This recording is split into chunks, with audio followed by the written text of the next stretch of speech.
ఇంకా కాకర్లకుంట కబ్జా under township పేరిట అపార్ట్మెంట్ చూడు ఎంత దారుణంగా ఉంది. ఇంకా గత బీఆర్ఎస్లో ఇదే కబ్జాలు, ప్రస్తుతం కాంగ్రెస్లో ఇదే కబ్జాలు. కాకర్లకుంట కబ్జా అండర్ టౌన్షిప్ పేరిట అపార్ట్మెంట్, చెరువు భూముల్లో ఓ బిల్డింగ్ కన్స్ట్రక్షన్, ఎఫ్టీఎల్లో బఫర్ జోన్లో బ్లాకుల నిర్మాణం. జిల్లా కలెక్టర్ హైడ్రాకు స్థానికులు ఫిర్యాదు చేసింది. మరి హైడ్రా ఎక్కడ అన్నది ఏమో తెలుస్తుంది. ఇక హైడ్రా అలచల్ వేసింది, పేదల జోలికి పోయింది.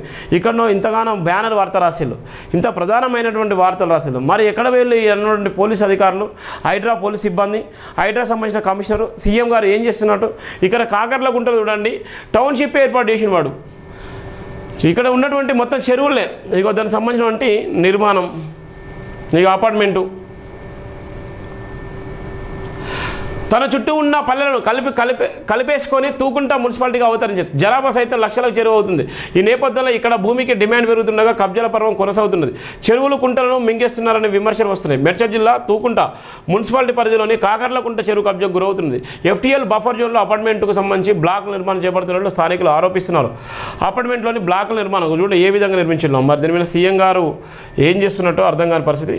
మేడ్చల్ జిల్లాలో తూకుంటా మున్సిపాలిటీ పరిధిలో గల కాకర్లకుంట చెరువు సర్వే నెంబర్ 368, 369, 370, 71, 72 విస్తరించి ఉంది. రాజీవ రహదారికి కూతవేటు దూరంలో ఉండడంతో ఈ ప్రాంతంలో భూముల ధర రెక్కలు వచ్చాయి. ఈ నేపథ్యంలో ఓ బిల్డర్ ప్రభుత్వ విభాగాలను తప్పుదో పట్టించి అనురాగ టౌన్షిప్ పేరిట పెద్ద ఎత్తున అపార్ట్మెంట్ నిర్మిస్తున్నాడని స్థానికులు ఆరోపిస్తున్నారు.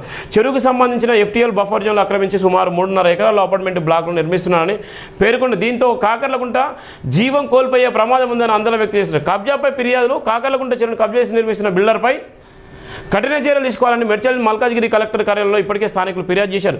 తూకుంటా మున్సిపల్ పరిధిలోని సర్వే నెంబర్ 368, 69, 370, 71, 72లో విస్తరించిన కాకర్లకుంట చెరువు ఎఫ్టీఎల్ బఫర్ జోన్లో అనురాగ టౌన్షిప్ అపార్ట్మెంట్ పేరిట నిర్మాణాలు జరుగుతున్నాయని ఫిర్యాదులు పేర్కొన్నారు. తప్పుడు విధానంతో హెచ్ఎండిఏ అనుమతులు పొంది కట్టడాలను కొనసాగిస్తున్నారని విమర్శించారు.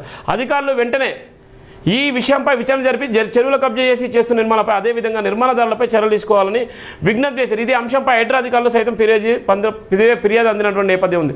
మరి ముఖ్యమంత్రి గారు ఏం చేస్తున్నట్టు, మళ్ళీ హైడ్రాకు సంబంధించిన ఏం చేస్తున్నారు, పేదల భూములు మాత్రం కండ్ల కనబడతాయి. ఇవాళ ఉన్నటువంటి కాకర్లకుంటలో ఉన్నటువంటి తూంకుంటలో ఇవాళ మేడ్చల్ జిల్లాలో ఉన్నటువంటి నేపథ్యంలో అత్యధికంగా కబ్జాలు గురైనటువంటి వేలాది ఎకరాలు ప్రభుత్వ భూములను సునాయాసంగా కబ్జాలు చేసుకున్నటువంటి రాజకీయ నాయకుల ప్రోద్బలంతో ఇలాంటి టౌన్షిప్ నిర్మాణం అయినటువంటి నేపథ్యం. మరి వీళ్ళ మీద కఠినమైన చర్యలు తీసుకుంటారా, వీళ్ళ మీద పీడియాక్ట్ కేసులు పెడతారా, వీళ్ళని ఏ విధంగా మోసం చేసి ఇలా ఉన్నటువంటి రియల్ ఎస్టేట్ పేరుతో 500 కోట్లు, 1000 కోట్లు, 2000 కోట్లు, 3000 కోట్లు కబ్జాలు చేసి మోసాలు చేసి ఇలా విదేశాలకు వెళ్ళిపోయినటువంటి చాలామంది రియల్ ఎస్టేట్ బ్రోకర్ గన్లను మరి ఎప్పుడు అరెస్ట్ చేస్తారు, వాళ్ళ మీద నిజంగా ఎలాంటి కేసులు పెడతారు. ఇలా రియల్ ఎస్టేట్ రంగంలో ఉన్నటువంటి మోసాలు చేసి ఇలా కోట్ల రూపాయలు పడిగెత్తినటువంటి వాళ్ళందరినీ కూడా ఇప్పటివరకు అరెస్ట్ చేయలేదు. ఎందుకోసం అంటే ఇలా వాళ్ళందరూ కూడా ప్రభుత్వానికి ఇలా అమ్ముడు పోయేటువంటి ప్రమాదం ఉంది.